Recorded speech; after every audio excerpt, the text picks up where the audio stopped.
Google has announced that they are launching their new responsive search ads after a year of testing in beta. Responsive search ads will test different groups of ads to establish which combinations work best.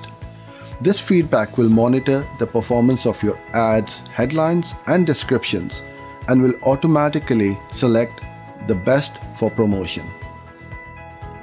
These new responsive search ads are now available in all languages for all advertisers in the Google Ads editor, mobile app, and the API. As part of this launch, Google has introduced two new Google Ads columns. Performance. The new performance column will help to clarify which of your ads are sending the most traffic and driving results.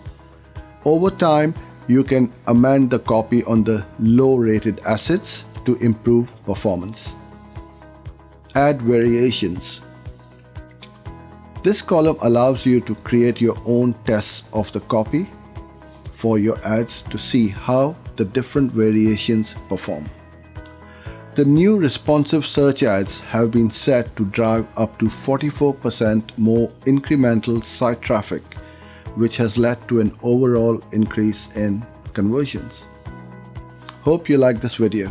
Thank you for your time, and I look forward to seeing you in my next video.